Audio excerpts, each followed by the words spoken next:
Today we have a webinar with some members of the jury for the competition that organized the Institute for Advanced Architecture of Catalonia under the title Barcelona 2051 City Features for a Warming Planet. So the plan today is that these 7 members of the juries will be speaking. Each of them will be talking around 10 minutes, and then we'll have some time at the end to answer some questions. And yeah, we'll try to be very sharp with timing. So, as you know, this year Barcelona is World Capital of Architecture, and then and also organized the Congress of the UAA, International Union of Architects, and the day of delivery of our competition, that is, I think 14 February, is the day that the uh, World Capital activities start. So let's start with my own presentation. I introduce myself. I am Vicente Guayart. I am one of the IAC founders. I am former chief architect of the city of Barcelona, and I am an architect practicing in different parts around the world. So during some years, I had the responsibility of being the chief architect of a city of Barcelona, and then you see how important it is to have a vision and a long-term, medium or long-term vision, because if not, what you do is just doing business as usual, like managing the daily reality. That's why this competition is thinking not on what will be happening tomorrow or in 5 days, but we want to have a vision on how Barcelona could be in 25 years. In fact, 25 years ago was founded IAC, and somehow, as we explained, the winners and the finalists will be published within a book that we are doing about these 25 years of IAC. So today, in my 10 minutes, I want just to explain you some visions that some people had about the future of Barcelona and how some of them were successful or some of them were just kind of a vision. And I want to start in the middle of 19th century in 1850, when the city of Barcelona was something like this, was surrounded by agriculture and some small villas. And then the engineer Ildefons Cerdà was able to do a plan about how the city could be expanded. In fact, he started with this project without anyone doing a commission. It was his own self-proposal, somehow a bit as you are doing, like trying to have some visions of the future of Barcelona. At the end, he was very smart. He was able to get approved the plan, and then we have been building this plan in the last 150 years. I will refer later about this square that is called Plaza de las Glorias.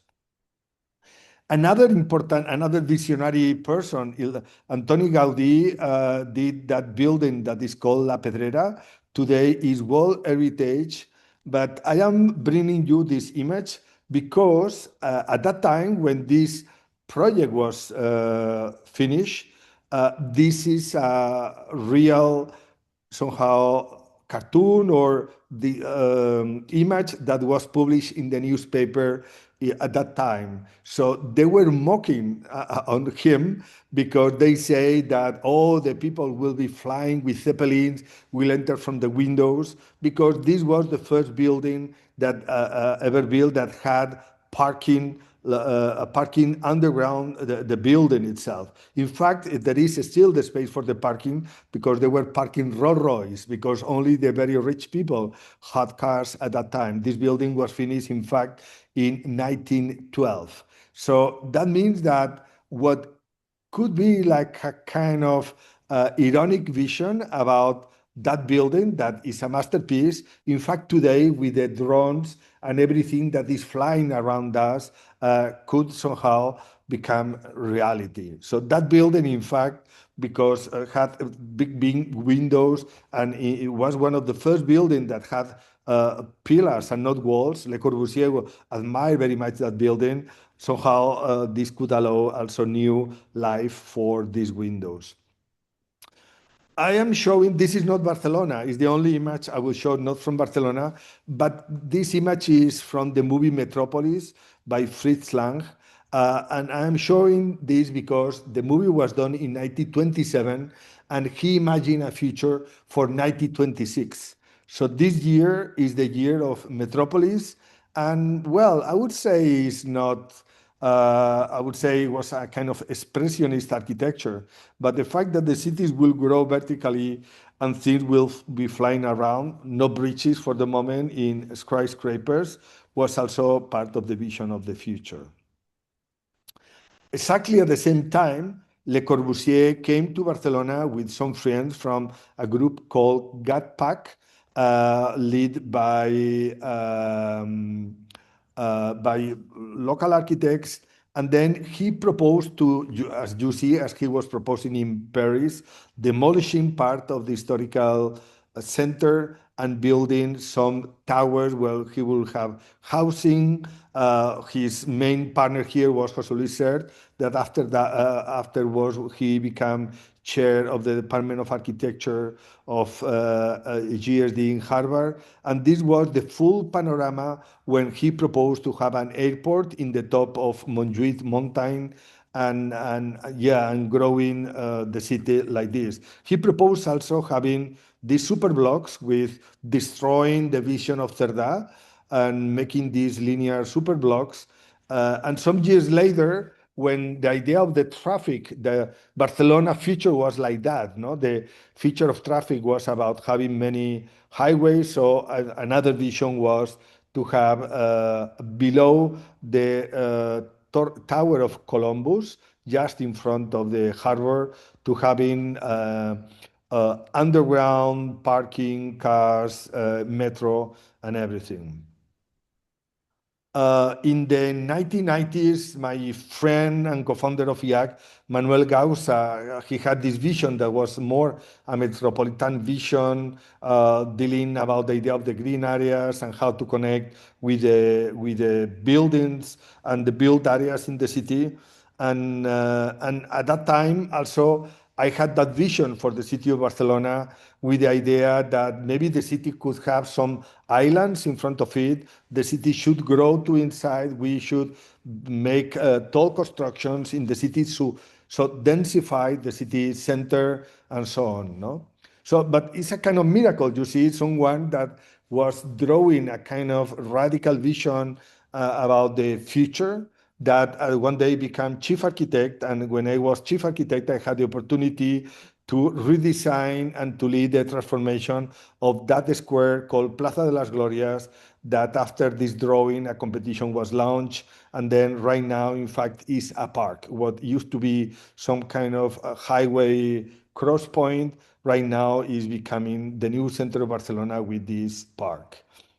At IAC, Areti Markopoulou will be talking in a moment, but at IAC, we have been talking also about architecture. You know that this competition is a non-scale competition. You can design an app, you can design a bench for the city, you can design a building, you can design some kind of action in the urban landscape, you can do some urbanistic proposals. Competitions at IAC don't have scale. And then, in fact, there are some people designing apps and talking about artificial intelligence and other solutions. At TIAC, we have been also talking about this. And maybe one of the last image is the one that it was in a movie talking about a kind of dystopic future where humanity will disappear. And then this is the Camp Nou, the Barcelona stadium that somehow after some years was collapsing and so on. So obviously we accept both dystopias and dystopia and utopia. Somehow this is the last image of my presentation that is a kind of utopian vision about how the city could become greener, how the roofs could become a park. And in fact, this is something will happen. In this image, we don't have the central tower of Sagrada Familia, but in 1 month, the tower will be finished. So you have seen how Barcelona has been an space for visions, experimentations, and sometimes were right, sometimes they weren't. but we like very much to think that there is a future to build, and then the first thing to make it possible is to have a good proposal and to discuss about it. That's all. Right now, I would like to invite Ana Ramos, that is the director of the Mies van der Rohe Foundation. Right now, there are 130 people in the conversation. Anna, you are here, yes? There I am. Hello, how are you? Thank you for having me.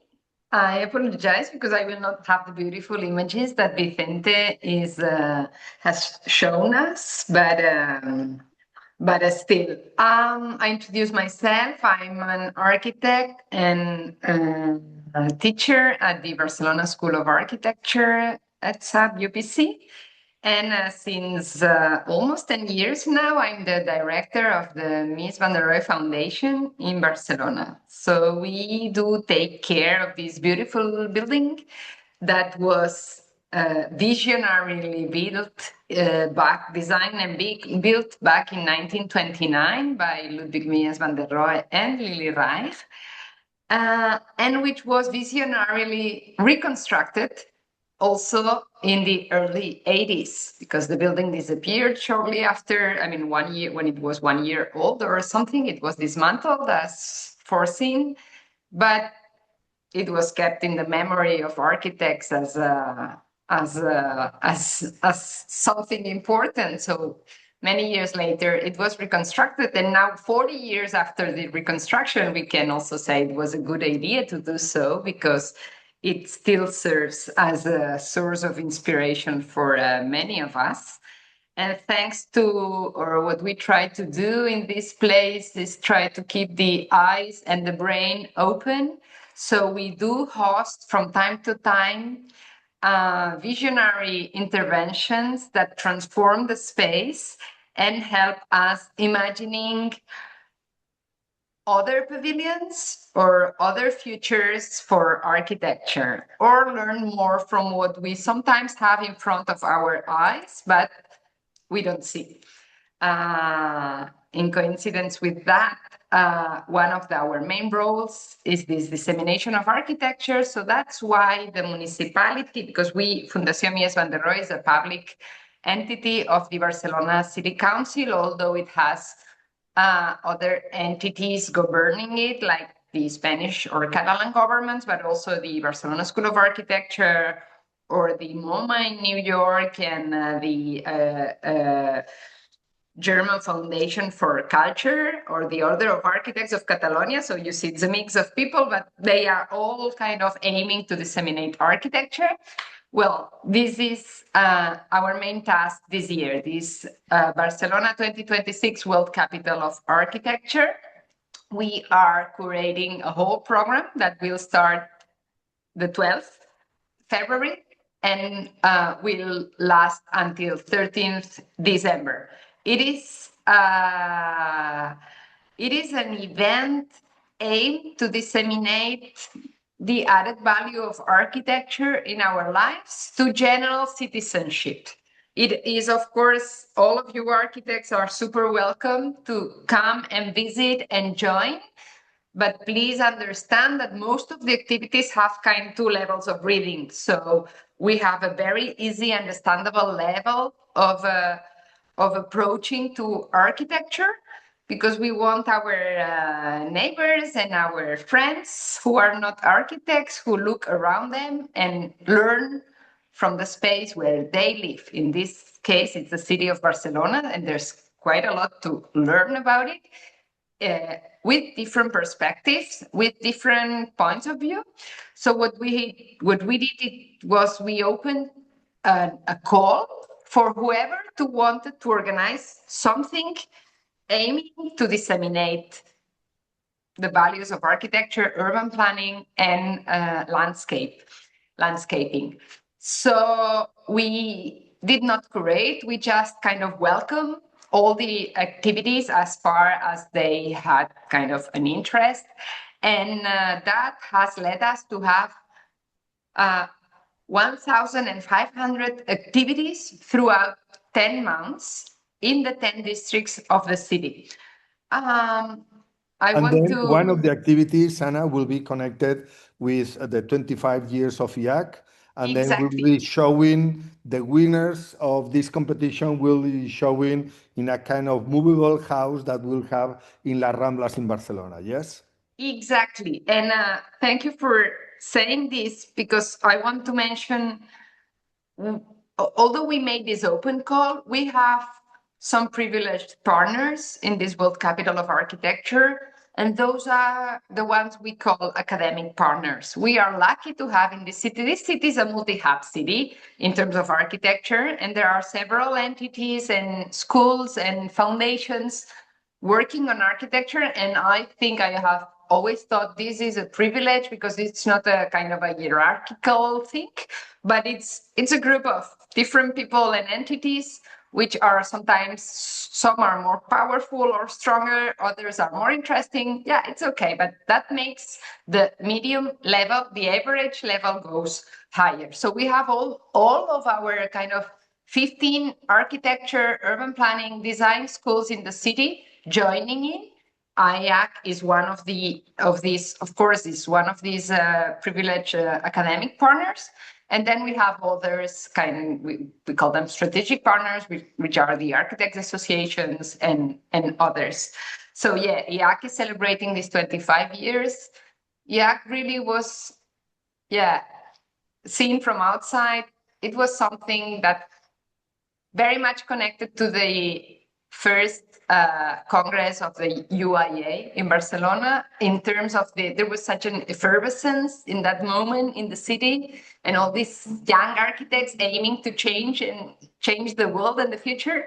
So who knows what will come after this 2026 and if we will see a new architecture school arising or the existing ones will grow faster. But And just Anna, we have also during four days, we'll have the World Congress of Architecture, UIA, exactly, at the end of exactly. But the I year. will go there a little later. If you just use the slide before, because we are still in this World Capital of Architecture thing, and connected to your previous speech, I would like to say we are also celebrating this 150th anniversary of Ildefonso Cerdà, the urban planner.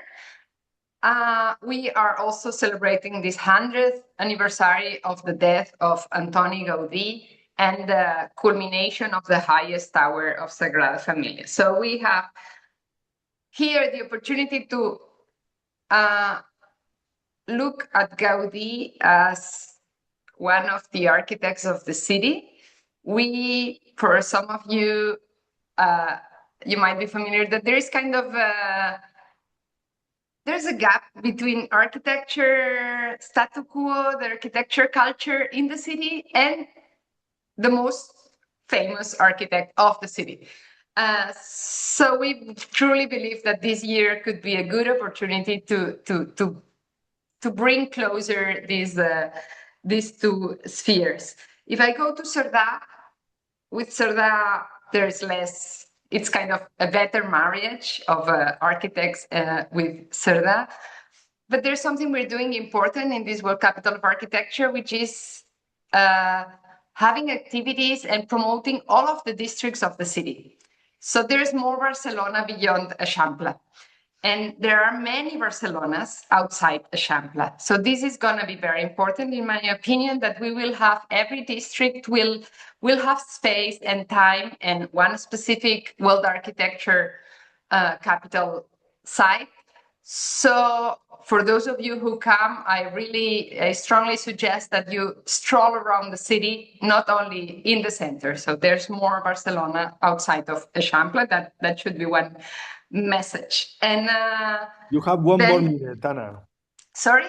You have 1 minute. Yeah, okay. Then two exhibitions, which are important concerning what we're speaking today here. One is this Barcelona Diverse Intense Complex.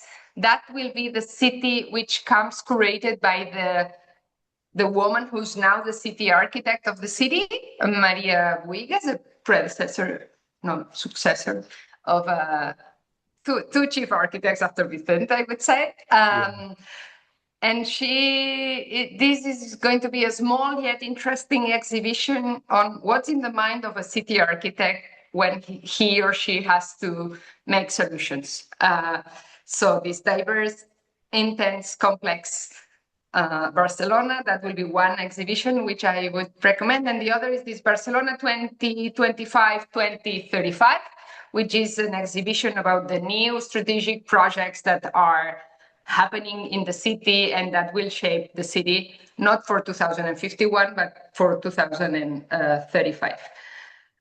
If I have to finish with the World Congress of Architects, which is what originates the title of Barcelona being World Capital of Architecture, it will be the second time that the city is hosting this event organized by UIA. This comes curated by the Order of Architects of Catalonia.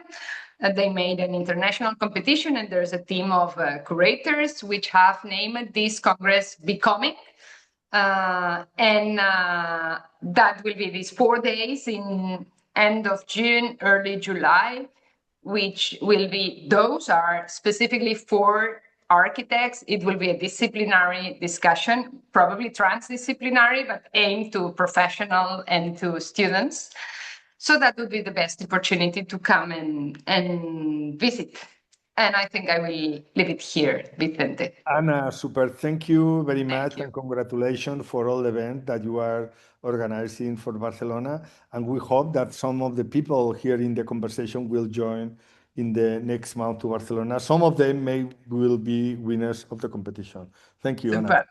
Thank you. So we have with us also Don Bates. Don is a very famous architect, and he lives normally in Melbourne, that during many years has been named the best city in the world by the economists. And he has done several incredible projects around the world. One of them is the celebrated Federation Square in Melbourne. So, Don, we have the opportunity to ask you what is the future of architecture? So, how do you think that architect can help in this moment where it seems that the world is collapsing? So, what will be your vision about how architecture will be in 25 years?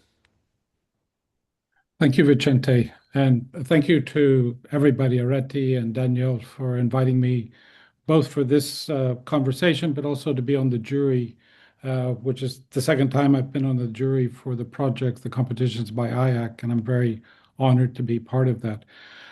Look, I would probably say I don't necessarily myself have a vision. What I'm interested in as being a jury member is trying to provoke some responses by the people who participate in the competition, which I think is really important. And the fact that it's all culminating in so many overlapping moments in 2026 up to 2051 is really fantastic. I mean, as you mentioned, I think part of my role on the jury and in this conversation is having lived in multiple cities. So my experience of cities is by the diversity and the differences of cities and understanding, or at least maybe not understanding, but at least having the experience of that variety of it.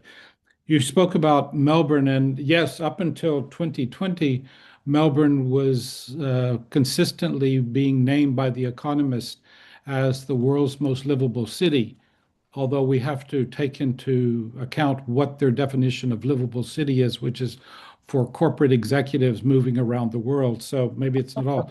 But then during, soon after after 2020 with COVID, Melbourne also became the city known for having the hardest lockdown during COVID at the same time. And so we have to see what the consequences. We're still sort of, we think that COVID is over, but in fact, some of the consequences in the way that we live, and particularly in terms of people working from home and what that does to a city center, we still see the residue in Melbourne of the city only being busy on Tuesday, Wednesday, Thursday, and then suddenly busy again on Saturday and Sunday, but not on Monday and Friday. So, these things have after effects that go long beyond the sort of epidemiological moment that might have happened to it and everything.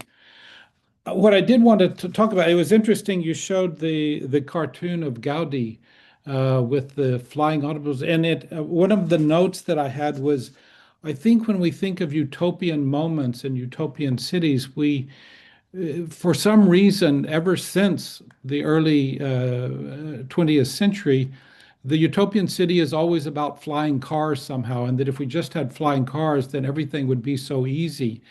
What I'm always struck by is in utopian visions what they don't represent. And if one was to look today, take an image of the city today, it wouldn't be about flying cars, but it would be about people looking at their hand, which happens to be holding an iPhone, and walking around looking at their hand while navigating the city, or every single person on a tram or a bus looking at a phone. And we never saw this in all the images of the future city. So I'm interested in with the competition of how people actually see not the obvious utopian moment of the future, but the subtle but pervasive changes of how the city operates and what that might encounter and what that might suggest. The other another provocation I would have, and this is starting to happen. I think Barcelona is one of the cities participating. Is the reduction of automobile mobility.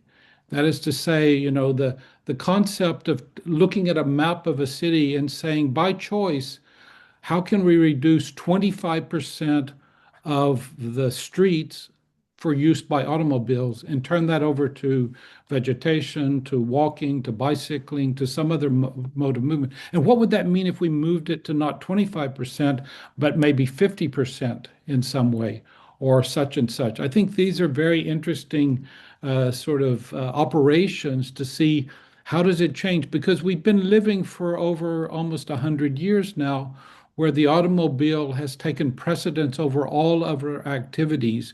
And the assumption is it has to be that way. And clearly it doesn't because we existed before without it. And how could we move forward? The third note that I would make, and it's always been part for me of the understanding of the definition of cities, particularly in a more historic point up until maybe the 18th, 17th, 18th century, was cities defined by walls. That is to say, that there was a clear demarcation between what was an urban metropolis city communal moment versus the other, which was the outside, the landscape, the fields, the forests, the farms, and so forth. And yet, when no longer did we need fortification walls because with ballistics, it didn't matter any moment that you had walls, the projectiles could go over the walls. We also lost the sort of containment of the city and the clear differentiation, which leads to suburbanism and peri-urbanism and so on and so forth. So I am actually interested in what might be a speculation if we were able to, in a way, not physically, but mentally reconnect city walls, the containment of the city, that the city has limits to its presence on the landscape and what that might mean. And then finally, just to end, is really to, and this came from a conversation with Mark Burry, where we were talking about the city. And, as an architect and urban designer, but particularly as an architect, we can imagine completed buildings. In fact, that's part of our role is to design the complexity and the completion of an object, a building, a space, whatever it might be. But when we talk about cities, there is no such thing as the completed city. And so the definition going forward, it's not so much that it's incomplete, because to even call a city incomplete is to suggest it could be completed, but to actually work in a kind of mental state of the city without completion, because that is part of its status going forward. So I guess my aspiration in looking forward to the competition and looking forward to the submissions is to see how people address some of these issues, and obviously many, many more. But those are the ones I'm putting forward to you, Vicente. Don, fantastic. When is the last time you was in Barcelona? I was there in April. In April. Good. Well, the last and the first. So, Really? Oh, yeah, incredible. yeah. I mean, when you showed me around and you showed me, and Areti took me around the facilities of IAC, and you took me up into the mountains for the facilities of IAC, this was part of the first time, and obviously experiencing the Gaudi buildings. So this is all very fresh in my mind, that experience, as incomplete as it was, it's still very fresh in my mind. Thank you, Don. So we move forward with Caroline Boss. She's founder of UN Studio. She's based in Amsterdam, and she's doing urban projects all around the world. And then, Caroline, it's a pleasure to have you here.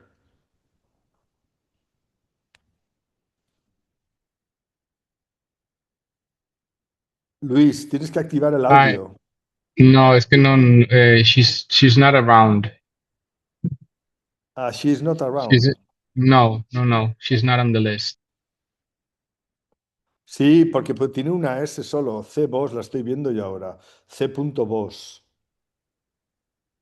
C.Boss. Okay, okay, ya está. Okay, great. Yeah, I'm unmuted. Thank Sorry. you. Thank Caroline, you. how are Thank you, you? Sente. Yeah, great. Great to be part of this yeah, wonderful event. Thank you very much. And I'm going to jump straight in. I sent you some images, yes. And Yeah. this is about should we look at the city as fluid or as solid? And can it help also to know that things can be both? When it comes to the future of the city in the face of global warming, I'm going to go very much into this. I feel that there maybe we can look at two types of science. And we, as architects, we will maybe misunderstand them. That's all right, as long as they give us a vision and some kind of knowledge. And I think first, most fundamentally, we can turn to geology. And I have found an article, maybe if you show the next image, it is from a magazine about solid fluids, and the article is by Nigel Clark, and it's called Planetary Cities, Fluid Rock Foundations of Civilization. And basically what he says is this it's about looking at cities from the emergence from this geological point of view. Geography is destiny. That's a very famous saying. But what about geology? We can go even deeper. If you look at it from the point of geology, cities are and continue to be shaped by planetary geological forces, very deep layers of forces. And in fact, according to this author, cities have always been situated in spots where tectonic plates meet, where there's shifts happening, where we can tap into heat, where water flows. So habitation has been made possible by channeling the underlying geological forces of the earth in sedimentary processes, developing high heat technologies to smelt forged metals. So, in this view, the city is actually a geotechnical site of the human exploitation of these deep geopowers. So this is when I quote from the article, and he says something like city shaping follows the Earth's ongoing negotiation between solidity and fluidity, flow and coalescence, melting and crystallization. So my question in developing a new vision would be, can we relearn to channel dynamic geological processes for our current conditions, just as the earliest cities did? So we can go to the next slide. Because if we see, this is, my slides are from Barcelona region, so, but they're very, I just picked them off the internet. They're not, there's no real research behind it. But it's just, trying to give you maybe some starting points for ideas to develop. Because if we see the basis of urbanism as situated in the planet's dynamic interplay of solid and liquid layers, we maybe can conclude that we actually did it too well. now that we live in the Anthropocene, we must ask ourselves if we can also imagine reversing the effects we created using the same forces. The warming of the planet brings floods and heat. They're all threats that our cities face. And Barcelona is not an exception, of course. So we must attune ourselves to physical processes that are both deep and dynamic. When we are thinking about climate mitigation and so on, we look to the sky and we look to the surface crust at the moment. So I think it could be a really nice challenge to try to go deeper and new ways to engage with sediment fluxes, with the heat producing underground elements. And next slide, a second science to turn to is calculus. We can attune ourselves to the use of metrics in contemporary architecture development and master planning practices, maybe more. Yeah, Vicente, you asked us all to be provocative, so here goes. When we think about master planning, urban planning, the number one goal, maybe, is of an urban plan from the point of view of a city, is to create or add value to a location and to project potential. So this is actually a big challenge. Is it enough to create visions anymore? Because investors the world over, they have a very good idea of the potential of every plot available. They have made all their calculations. They have their own techniques, and we are in a situation. They have their sums ready. They have particular expertise. They have targets. They have their networks, and they are independent agents who know what it is about and know what they want, what they are able to do. So maybe our cities can also be helped by answering metrics with metrics.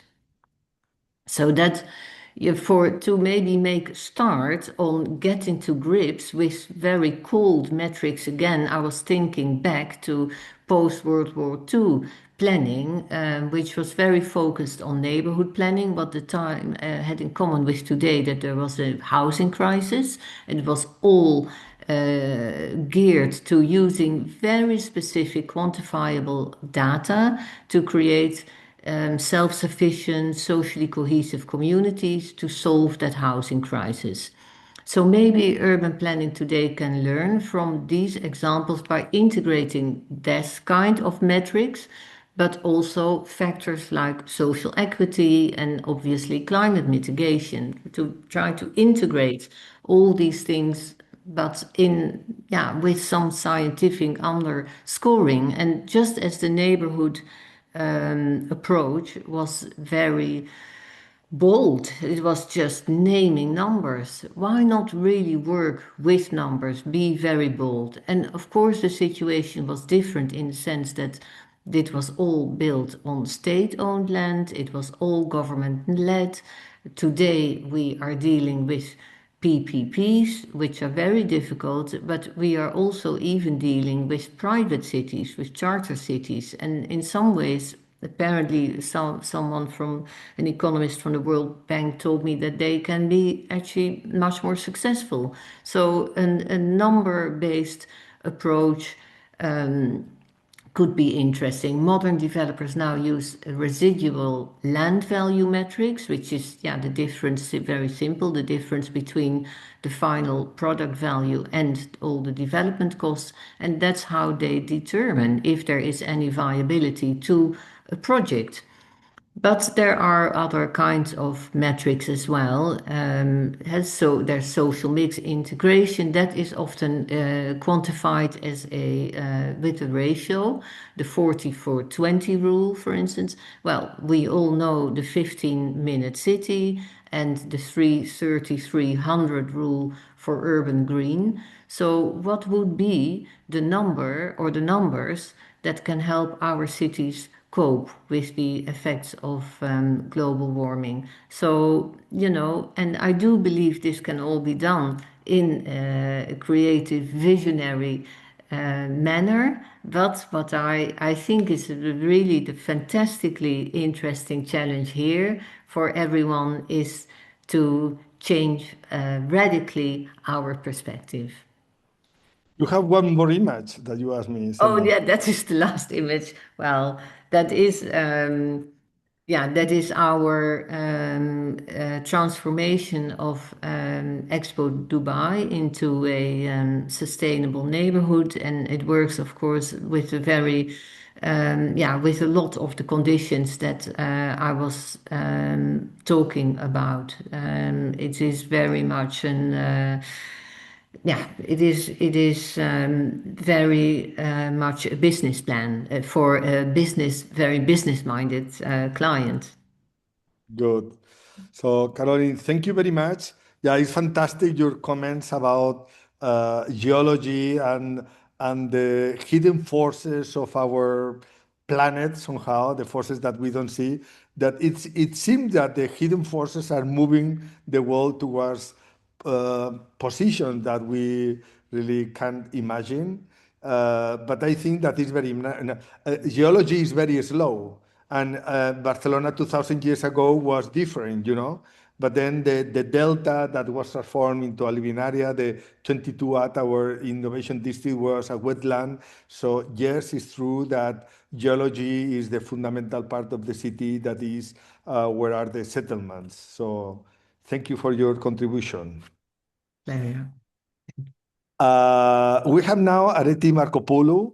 Areti is an architect. She's the academic director at IAC. In fact, she was a student at IAC many years ago, and now she is a very relevant researcher.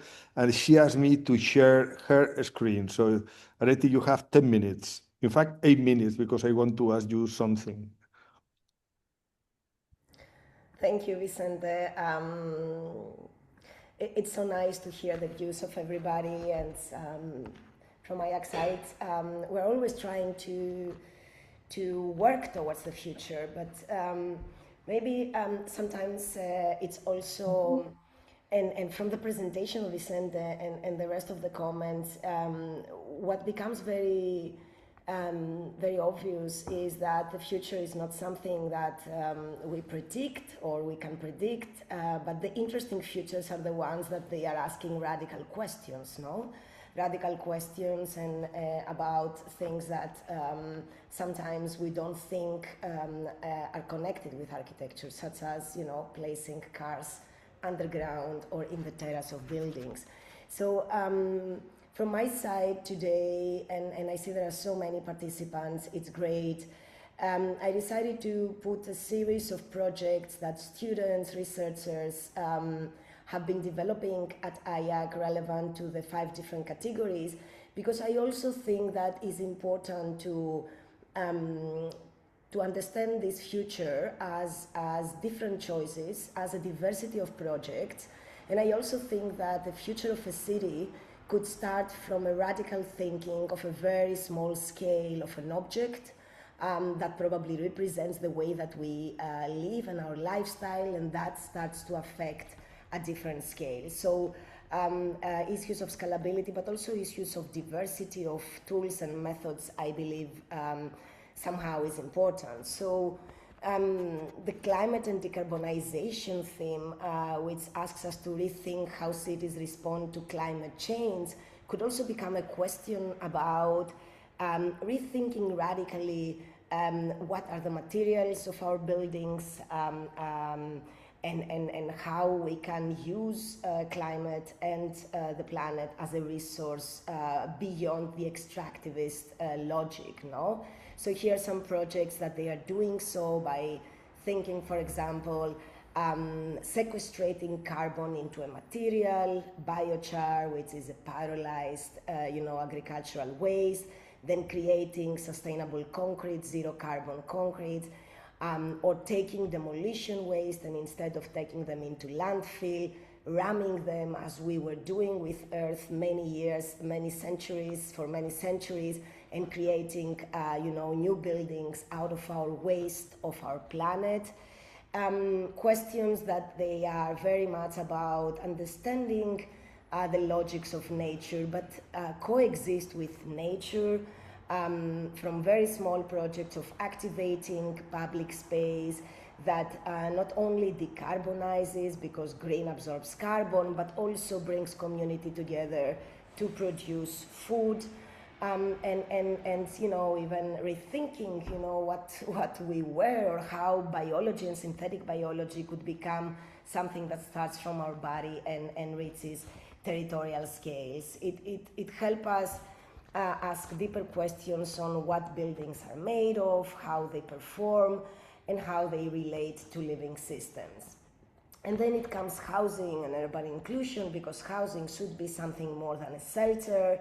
And here I am just provoking by saying, can we think that housing is related to technologies of robots? No? Can we automate not for the sake of automation and accessibility, but for including communities, for taking advantage of the local resources? Here are some prototypes from our campus using the local soil that we can find there, different machines, but also projects driving, let's say, collaboration from UN Habitat to see how advanced technologies could also be coupled with knowledge that is coming from communities, and this could create a kind of a unique human-machine collaboration that is at the same time creating this accessibility, in housing.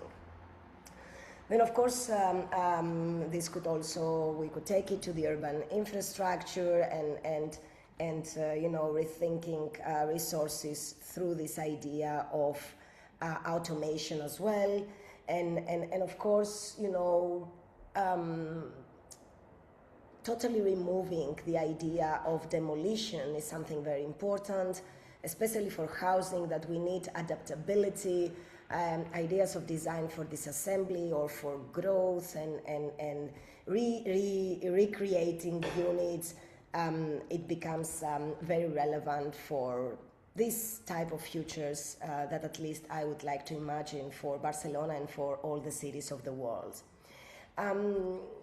In the digital intelligence aspect, I think that it is also important to understand that we can have technologies such as AI that, instead of working against people, could work in favor of people, and for example, use these technologies in order to democratize data to places that there is no data.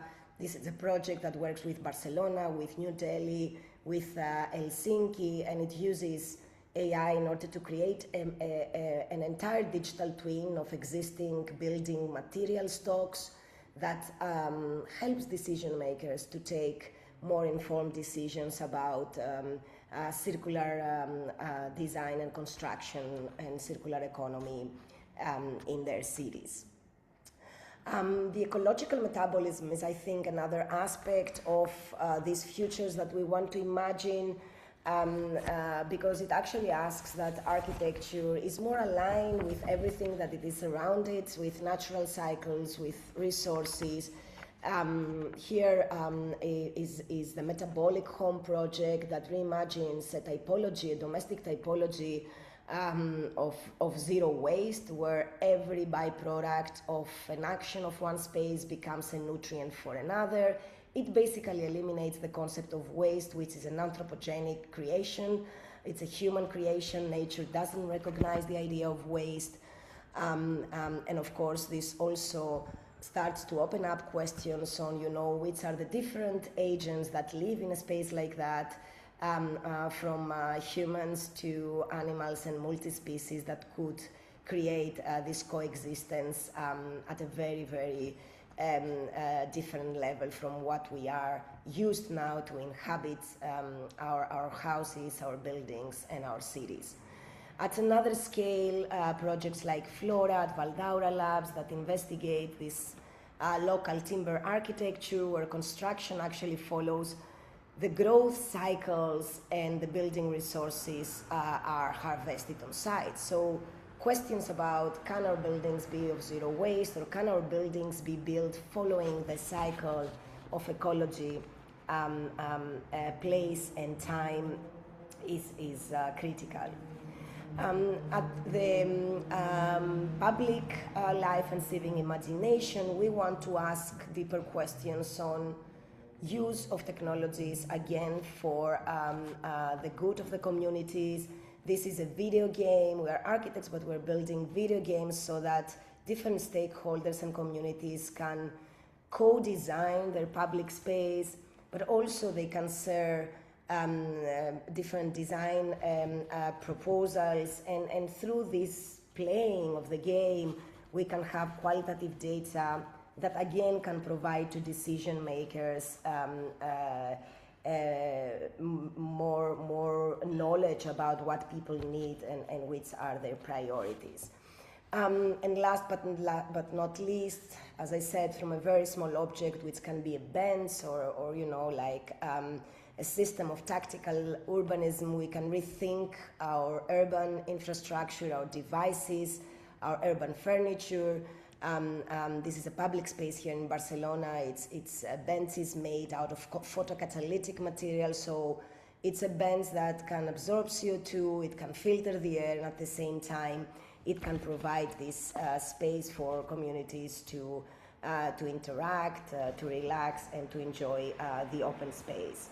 So yeah, through these projects, I hope to reinforce the importance of being brave enough to ask maybe better questions, and to also ask more from architecture, no? Not just simply more buildings, but more responsibility, more imagination, more care, probably, and maybe these futures, the different futures of Barcelona and the other cities of the world, should be a set of careful, or maybe why not a set of radical choices about materiality, about technologies, ecologies, and social life. So we're really looking forward, I'm really looking forward to see the proposals of the participants. Thank you very much, Areti, for your presentation, and also for mixing and connecting how students at IAC, they are having proposals and ideas, but at the same time, they are participating in real projects around the world. This is also very inspiring how new generations are having opportunity coming to Barcelona and having the opportunity to do projects that will be materialized around the world. Right now, we have Nader Terani from Boston. Nader, how are you? You are going to share also your screen. I am, yes. Let me see if I can share a portion of the screen. All participants. It's not allowing me to share, but oh, here it is.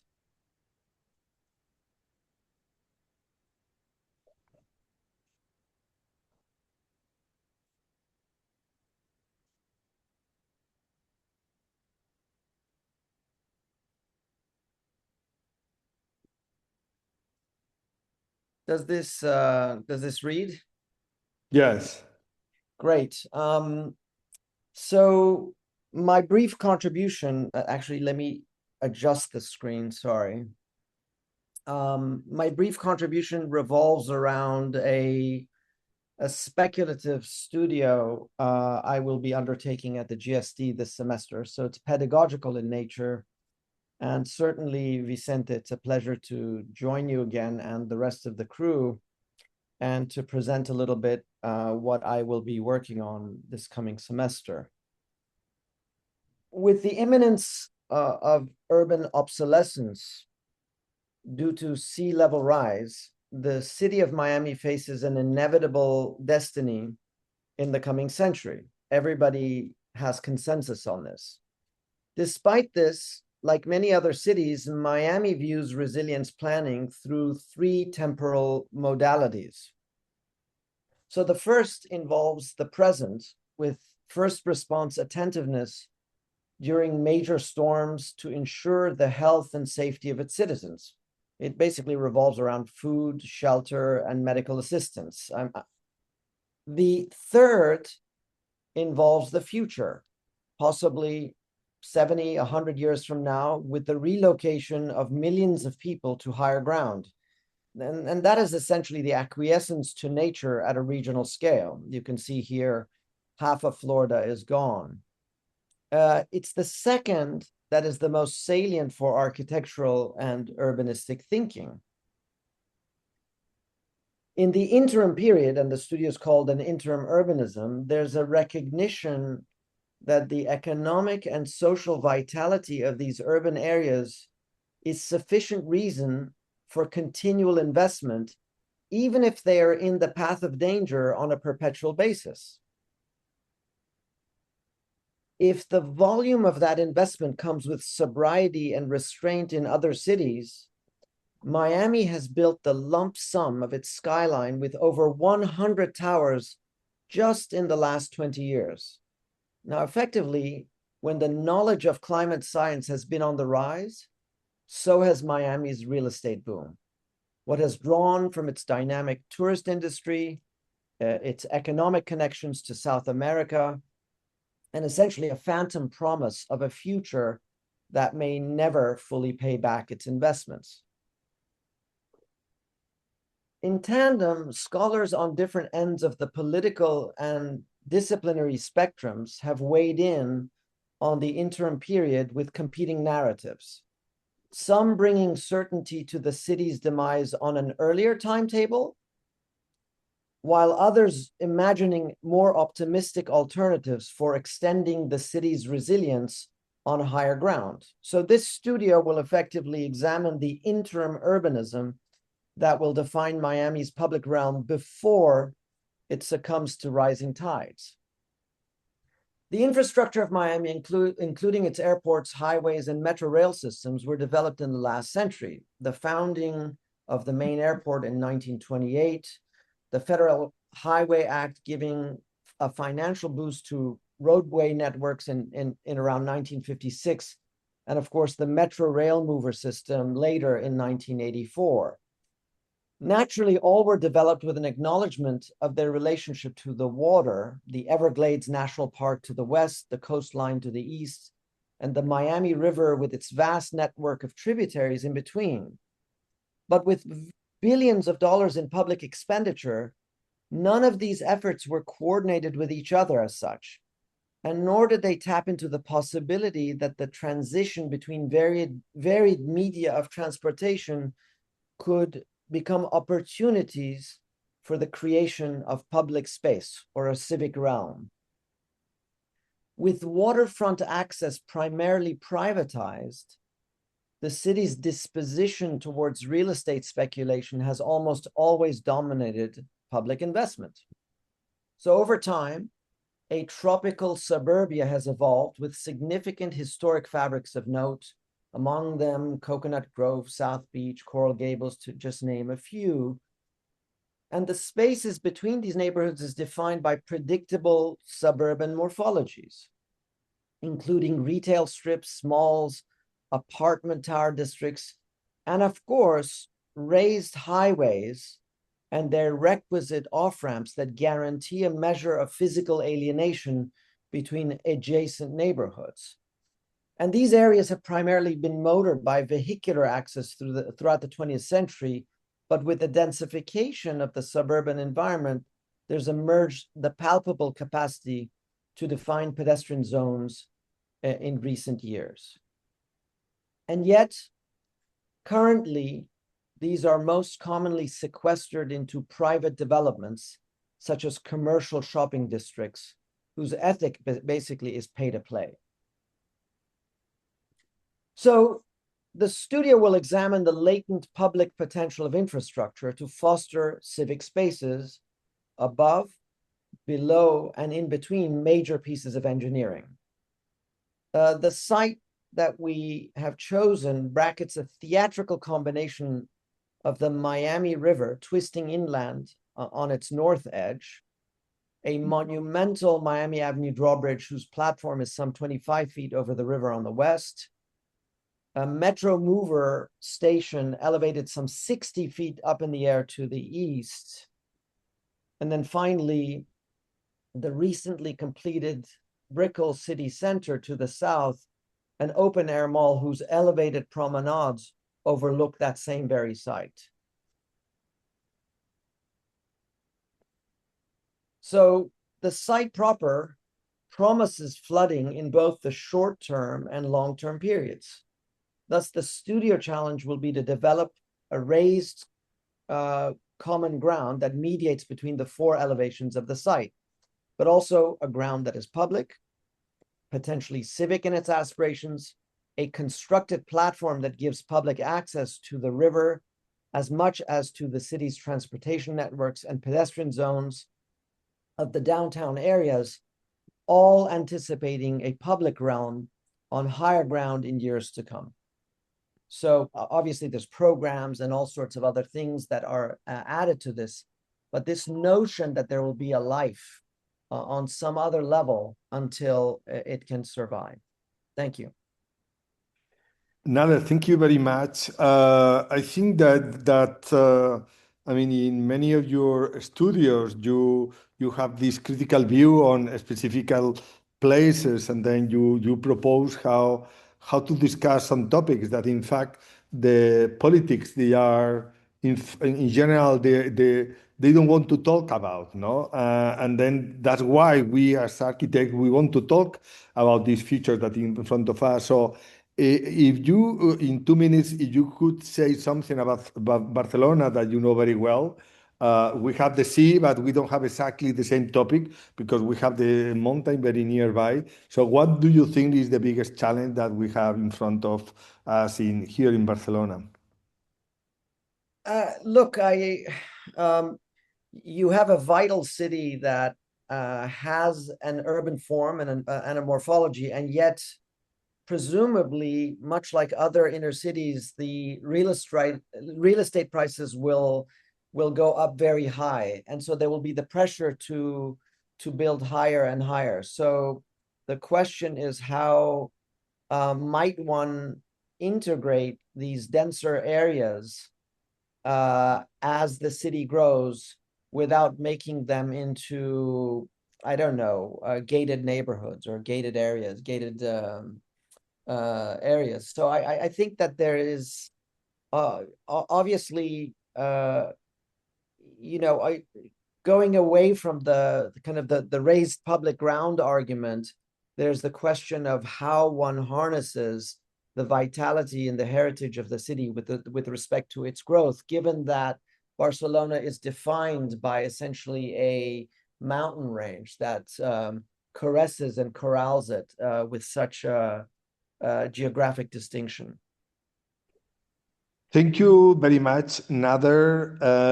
And we have today our last speaker, that is Daniel Ibáñez, director, architect, and director at IAC.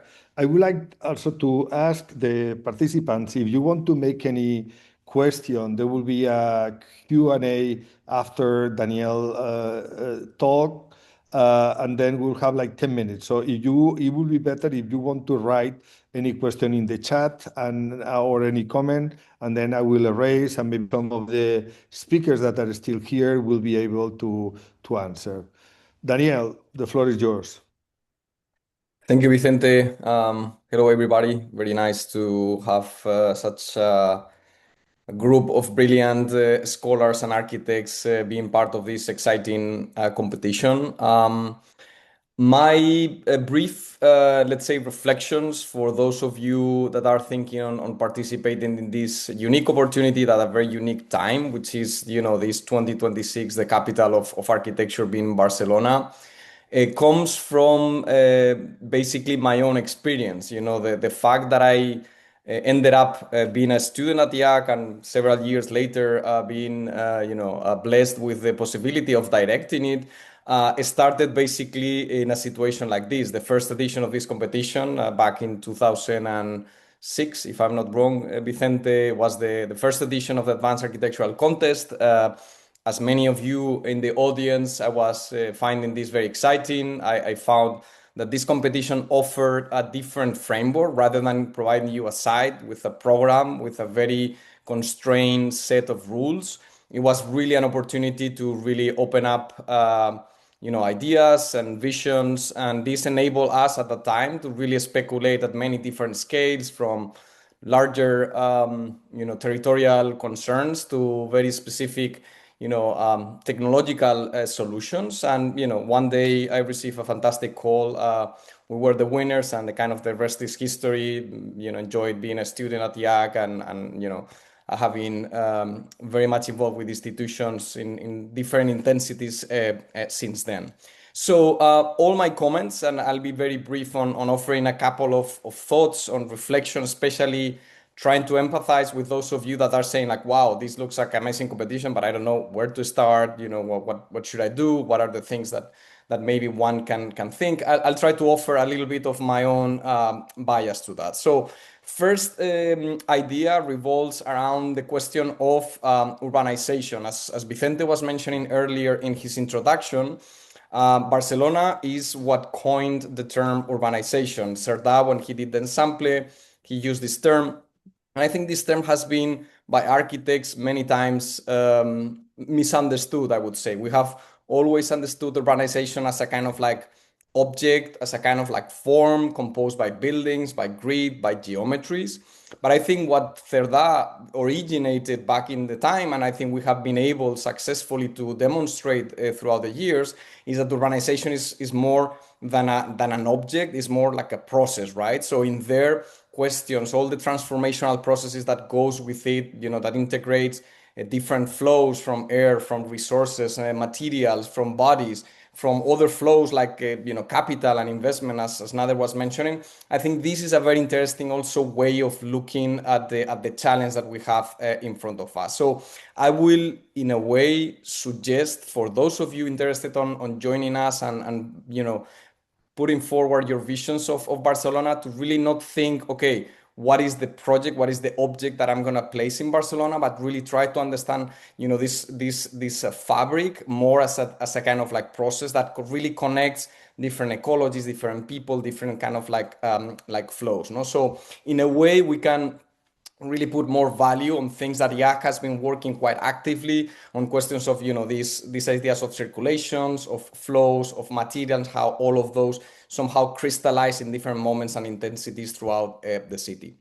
The second reflection I want to offer, that obviously both of them are well encapsulated in the title, let's say, of the competition, is this idea of the warming planet.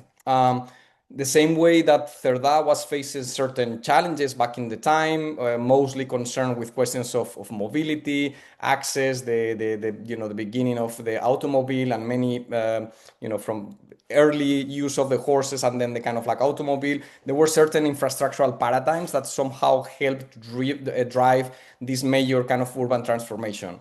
I think now we are clearly in a different paradigm. I think Donald mentioned several of them, Caroline as well. There are things that are gonna change, but definitely one of those is gonna be everything that comes derived from climate change, right?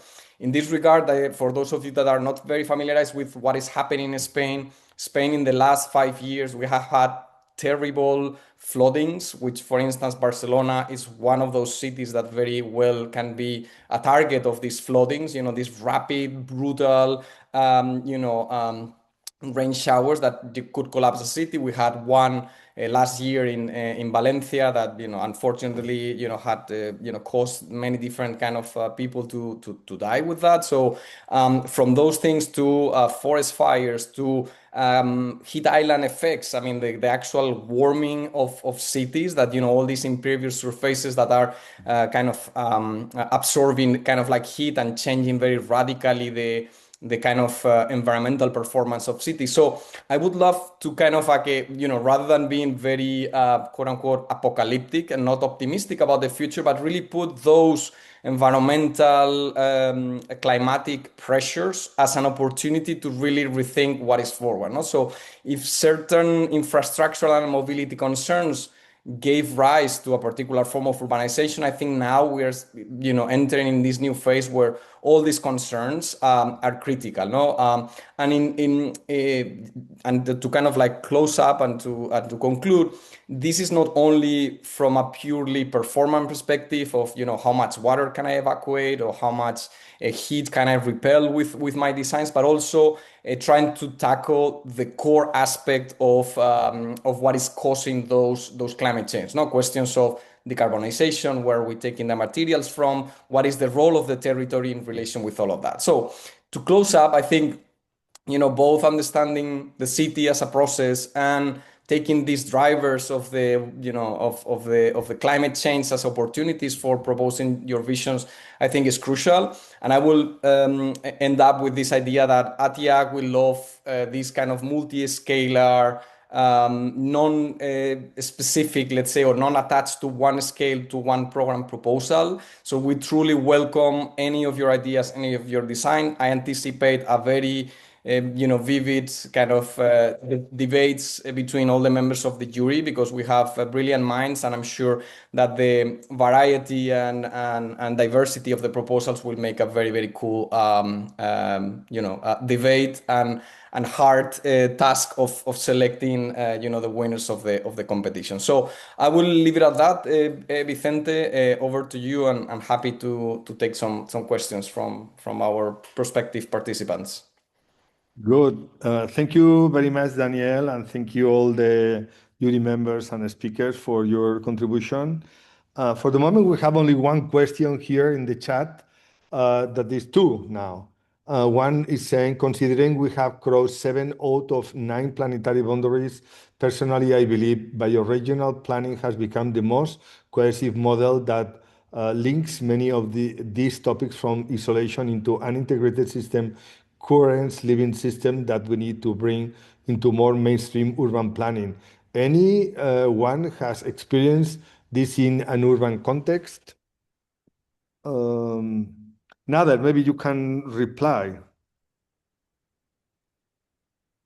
I would like to reply. The reality is that I stumble into this area with some level of innocence, and I'll tell you why.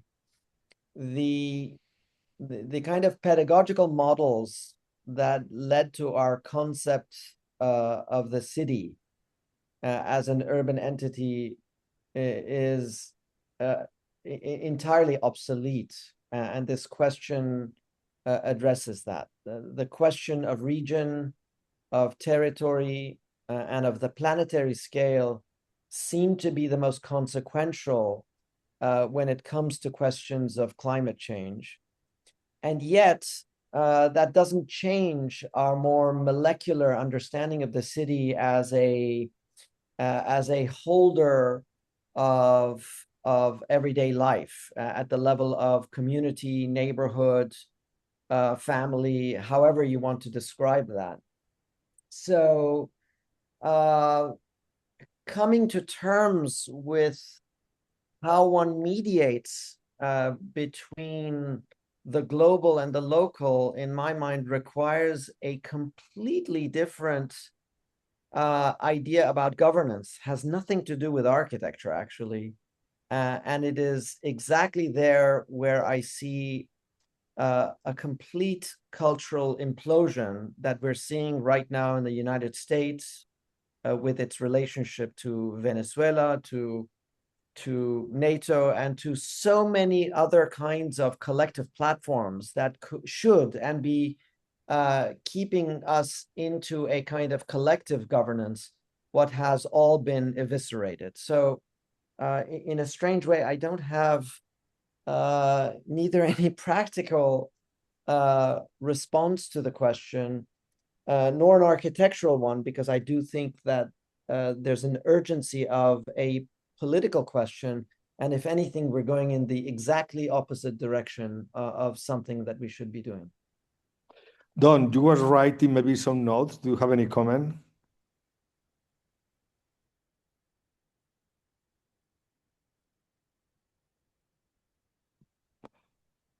Luis, hay que Okay, there. Okay, desmutearlo. finally, okay, I'm unmuted. Yes, actually, I mean, we did a project a few years ago where we applied something we called sustainable whole of precinct approach. And the idea was, I mean, it sounds to me like it's a little bit related to this notion of a kind of bioregion, which is, on one hand, we have a notion of city infrastructure, the provision of water, of electricity, of power, of various other forms, even transportation links and stuff. But we actually design the objects within cities as if they're only receivers, and what they give off are things like waste and wastewater and so on and so forth. And so I do think that an idea where one always links any singular building with multiple buildings, not as a receiver of resource and infrastructure, but as an exchange of resource and infrastructure. And the mechanism, I have no idea exactly, except on a kind of project by project basis, how this mechanism might work, but it certainly changes the dynamic that each building has to be self-sustaining or self-taking of resources through the infrastructure, but that rather it's possible for the heat of one building to be used for something else, or the collected water of one building to be used for a different source and stuff. So I do think it's not about so much about a circular economy, but it is about seeing the city as interdependent precincts as opposed to singularities in an urban field. Thank you. Caroline, do you have any comment?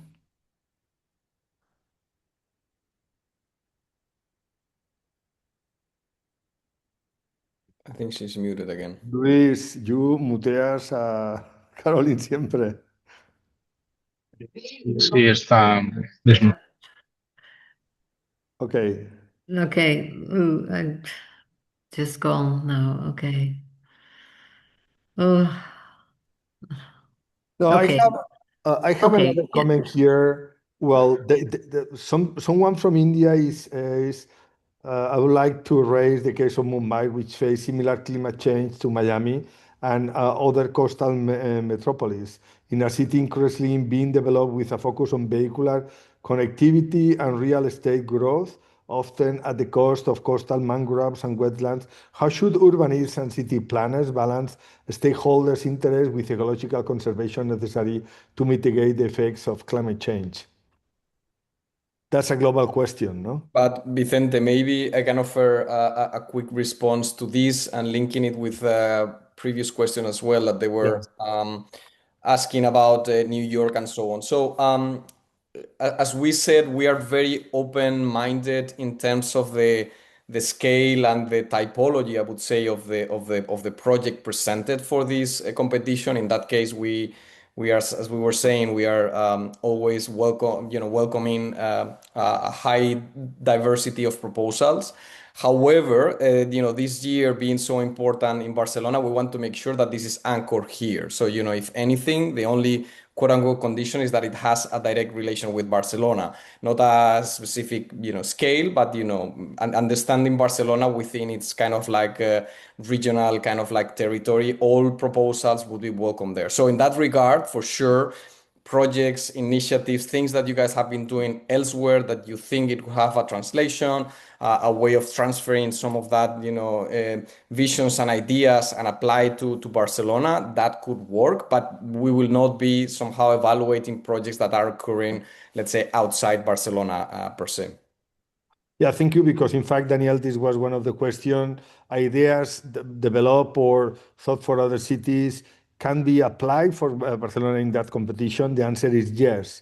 The answer is in many cities. I mean, every city is different, but at the same time, all of them are cities. So that means that there are the possibility of bringing ideas from other places. Caroline, the question was that I mean, the eternal question on it seems that there are two different interests on the investors and developers versus the protection on the ecology and the right mobility in the city and so on. So, what is your point in this topic? Yeah, I think that is A little bit. I mean, I was also referring to it in a different way. What is? I think this is. It's a bit of a shock if you are get used maybe as a student to develop all kinds of visions, and then eventually the reality is very different. So maybe it is very important to try to get very smart with and develop more numbers that have relevancy as well and can be brought into the debate to try to yeah, build cases for values other than short-term gain. And many investors are, we have now ESG. Many investors are taking it very seriously because we don't want to be stranded as a developer with a so-called brown asset that has. But that same could be said of a city. A city can also lose its value if it eventually becomes unlivable. So it is very vital that we try to steer our creativity towards visions that really are going further, a little bit further into the future, as you are saying,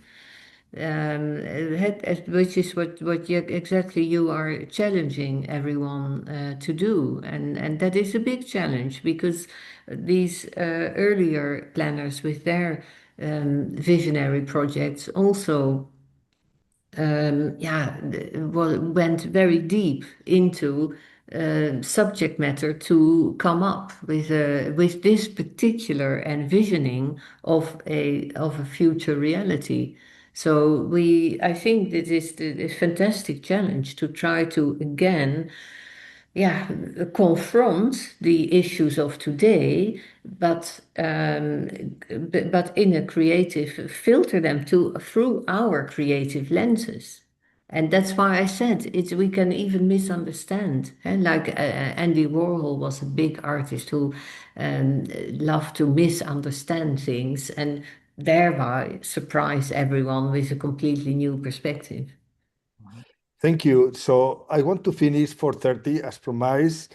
I would like to make only answer some questions that are here, and we give the micro to Areti and Anna to close. I mean, at the end, the jury will be interested in two main things. One is great ideas and also great representation. So the best way of winning a competition is making good drawings. That means that drawing is something very important. It's not necessary to be huge amount of drawings. The boards are free on which kind of media, and you want drawings, black and white, not black and white, you want to have 3D plans, whatever. What is important is that we recognize talented people. In fact, we want to recognize talented people all over the world. Right now, there are people that are registered from more than 50 countries. And basically, we want to discover where are these talented people and also to give the opportunity to come here to study at IAC. So yeah, you are free to put whatever you want in the boards. You can include text, maybe not too much because obviously you need to explain your proposal, but not too many text because I would say that drawings are fundamental way of evaluating the potential of this young architect to become a great architect. And the boards are A3, can be horizontal or vertical. You decide, and yeah, we are waiting for your proposal. You can follow the website to have some, yeah, there is a Q&A explaining all these kind of things. So Areti, do you want to have any last comment, like 1 minute?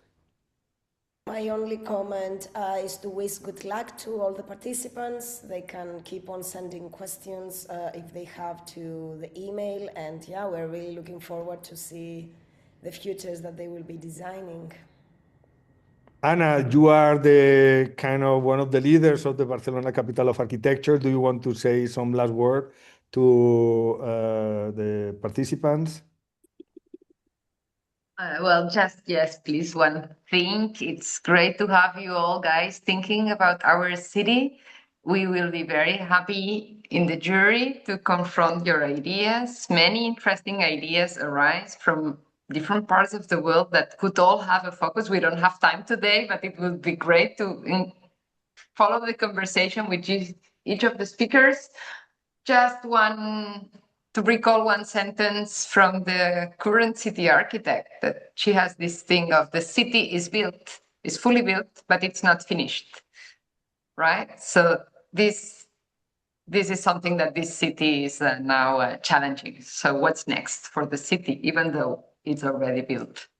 Daniel, Same thing, very excited. Just letting you know, this is a wonderful opportunity to be among many different people sharing your ideas. As you see, we have a fantastic lineup of jury members, which we are extremely grateful to have. So it will be a great conversation. And it's a very special year. It's the year of the capital of architecture in Barcelona. So I think all those ingredients make this competition quite exciting. So we are very, very much looking forward to all your creativity and ideas. And hopefully we will be able to share great news soon after.